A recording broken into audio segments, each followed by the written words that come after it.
stereoselective and the stereospecific reactions. Now when we talk about radioselective reaction, is that we have a reactant actually reacting with something, but it can actually form more than one product. Are you getting it? For instance, if you have, let's say something like A, this too big. Let's say you have something like A plus B reacting to give us,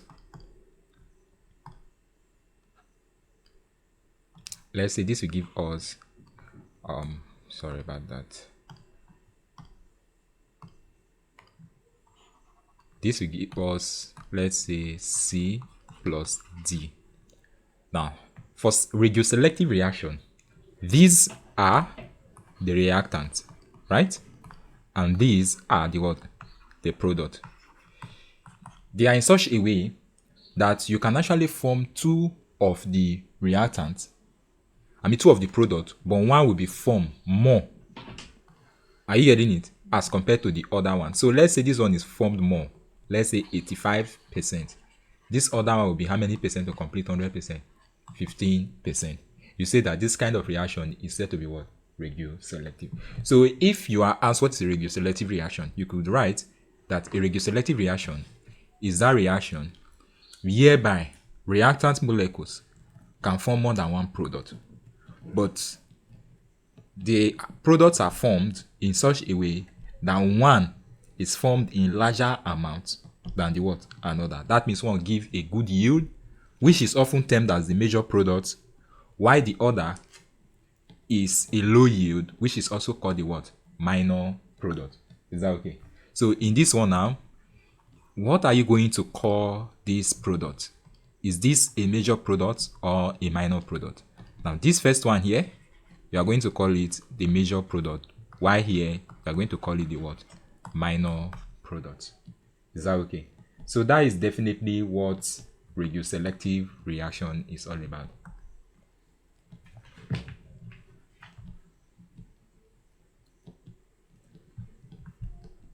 Another thing that you also need to know is that a reaction can be moderately radioselective.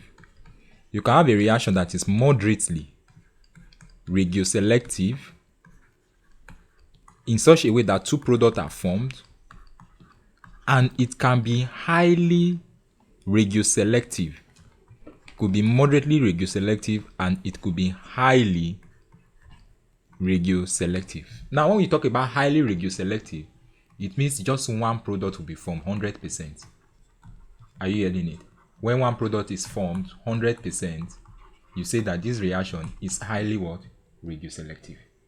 But when, let's say, you have a major product and a minor product, you say that this reaction is moderately radioselective. So radioselective reaction is a reaction whereby reactant molecules react together to form more than one product in such a way that one of the product is formed in larger amount than the what? Other products. Is that fine? That is that.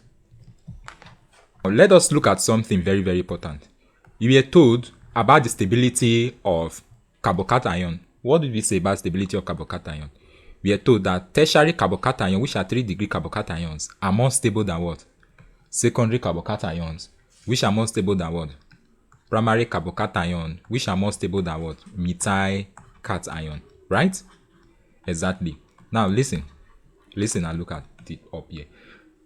If you've actually gone through the lecture on addition reaction, you see that most of the lectures on addition reaction, they usually form what? A carbocation. Right? They usually form a carbocation. Now, the general idea is tertiary carbon center are more stable when it comes to addition reaction. Are you getting it? As compared to secondary carbon center, as compared to what? Primary carbon center. It means primary carbon center are least stable. So most times, when you actually go about reactions of additions of alkyl halide, or let's say halogen acids to alkene, the product that will be formed most time will never form this primary carbon center. Now what do I mean by that? Let us say you have something like this.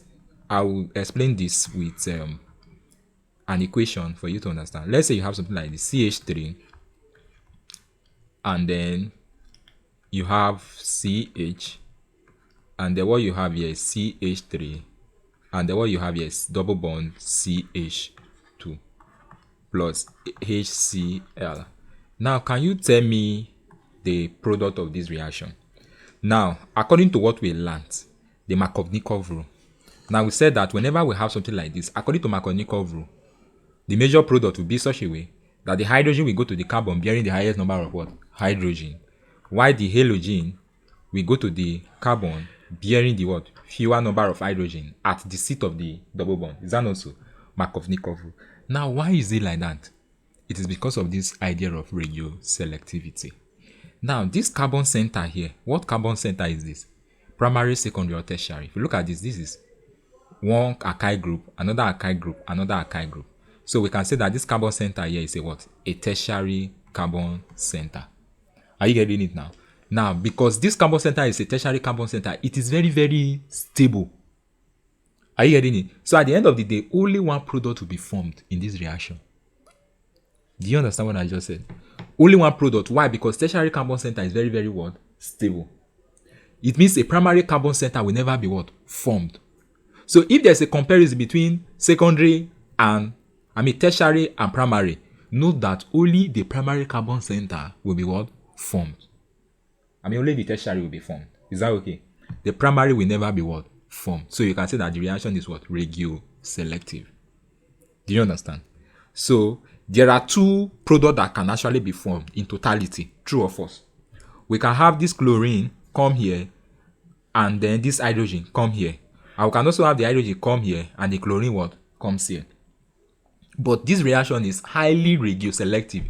It means only one of the products will be formed in good yield. Do you understand? So whenever you have a comparison between a tertiary carbon center and a primary carbon center, know that that primary carbon center will never be what? Formed. Are you getting that? So you say the reaction is highly regioselective.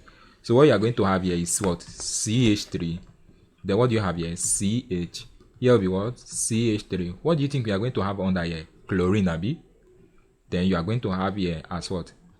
CH2 plus the hydrogen, making it to be what? CH3. So this will be the product that will be formed. However, we are never going to form this product, this other product. What is the other product that can actually be formed? You have CH3. Then what are you going to have here? CH. Then this hydrogen will attach here instead of chlorine. True or false? That is the other product that can be formed. And then what are you going to have here? At the end of the day, you have CH2. And then what are you going to have on top here? Chlorine. So at the end of the day, you agree with me that this product is formed how many percent? 100%. Why this one is not what? Formed. Why? Because there is a competition between this, which is a third degree carbon center, and what? Primary degree carbon center. And I told you that between third degree and primary degree is very regioselective in such a way that only the third degree carbon center will be what? Formed. Do you understand now? So that is the general idea of regioselectivity. This 1 degree, the only group directly attached to this is what? This group here. Every other thing is hydrogen. Are you getting it? When we talk about primary carbon center, there are carbon center that usually have 2 hydrogens. This O group here, you consider it as one alkyl group. When I mean that, look at it. You have something like this. This here is one alkyl group. This is another alkyl group. This one is another alkyl group. So in total, how many alkyl groups are here? You agree with me that we have arrow, C. This hydrogen, is this hydrogen supposed to be here? Is this correct? This hydrogen, no hydrogen is supposed to be here. So please correct this. We can remove the no hydrogen is supposed to be here. Alright, so that the equation will be balanced. No hydrogen is supposed to be there. Alright. So, like I was saying, you have 3 alkyl group surrounding this one here. So you have arrow, arrow, arrow. This carbon center here is said to be a what? Tertiary. But if you look at this O group here is considered as one alkyl group. So you have it as arrow, C. This O thing here, Cl. What you have here is what? Hydrogen, hydrogen. That is these 2 hydrogen here. So when you have just one alkyl group and 2 hydrogen, you call it what? Primary carbon center. No matter the magnitude of anything surrounding here. Is that okay? So that is when we say the reaction is what? Regioselective. Now, however, if the selectivity is between a 2 degree and a 1 degree, they can actually share the product in such a way that this one may form like the major product and then what? Minor product. Do you understand? What I mean is, if the carbon center is in such a way that it is a secondary carbon center and a primary carbon center, they can share. If it is between a tertiary carbon center and a secondary center, they can what? Share. But between tertiary and primary, it's never possible. They say that reaction is what? Regioselective. So when they say explain regioselectivity using reactions, you can actually use this to explain. Is that okay? That is very good. Now let's look at another example for this particular one and see what we are going to have. Now look at it.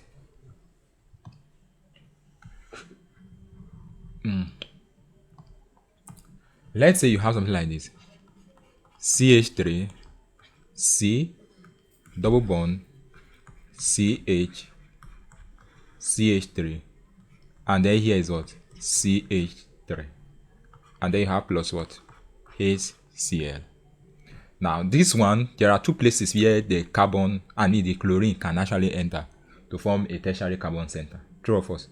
Now recall that this reaction will actually lead to the formation of carbocation, which is a positive charge that the chlorine will actually attack to, right? That's why we say the stability of the carbocation matters a lot. If it is the primary carbon center, secondary, or what? Tertiary. Now where can this chlorine come to? Chlorine can come here. True or false? True. Because this is the state of the double bond. And chlorine can also what?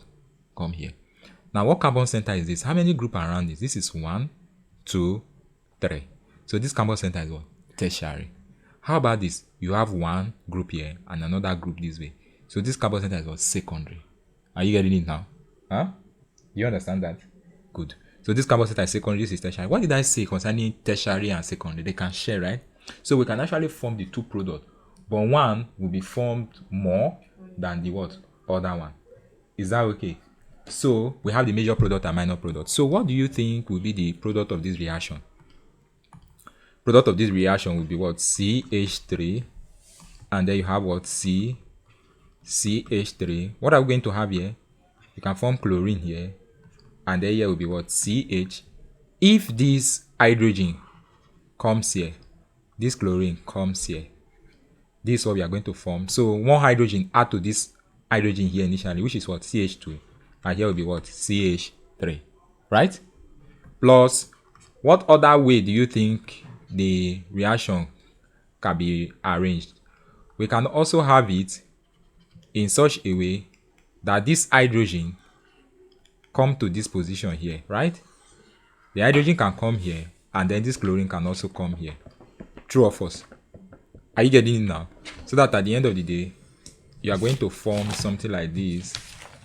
Let's say CH3, C, here's what? CH3, here's what? Hydrogen, here's what? CH, and then you have what? The chlorine attached and what? CH3. Now, but one of the products will be the major product, and the other product will be the what? Minor product. Now look at this. Which of them do you think will be the major product, and which do you think will be the minor product? If you look at it, the one that the chlorine is attached to the tertiary carbon center will be the what? Major product. So this will be the major product. Why this will be the what? Minor product. When you talk about major product, it means this one will be formed more. So for instance, this one may be formed like 85%, while this one will be formed like what? 15% yield. Is that okay? So that is the general idea of what? Regioselective. Now let's see another example to further buttress our points on regioselective reaction. This is the last example. So when they say write on regioselectivity, I believe you should be able to give more examples as possible. So this is CH2, CH, then we have CH2 and CH, and then you have what? I think CH2, and then here is what? CH3 plus what? HBr. Now this one can come to any one of this position. It can either come here or come here. Because if you look at these two things very well, you agree with me that they are both secondary carbon center. True or false? Look at this. This carbon center is what? You have one alkyl group this way. You have another alkyl group this way. So this is secondary, right? Here it's also secondary because you have an alkyl group this way. You have another alkyl group this way. So at the end of the day, two products will be formed, but they will be formed 50-50. Why? Because they are both secondary carbon center. So they will share it equally. And the two products will be, you have something like this, CH3, CH. If that hydrogen come here will be what? CH2. Here will be what? CH. And then you have what? B arrow. And then you have what? CH2, CH3. Plus the other product that will be formed will be CH3. Here will now be what? CH, B arrow. Because the B arrow have to come here now for the second stage. Are you getting it? And then you are going to have what? CH2, because this hydrogen now will now come to this position. So CH2, and then we'll have what? CH2 and CH3. Both of them will be formed in equal amount. What is the amount? 50-50. So this will give us 50% yield. This will also give us what? 50% yield. So that is the general idea of what? Regioselectivity. Stereoselective. So we've talked about regioselective, right? Now let's talk about stereoselective. Now we'll talk about stereoselective. It means, let me just explain it. This one is not a big deal. You can just explain.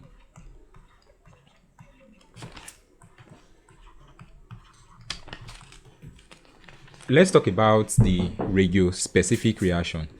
Now, when do we say a reaction is regiospecific? Now, regiospecific reaction, as name imply, means it's going to form only one product. Only one product is allowed for the reaction, right? That is when we talk about regiospecific.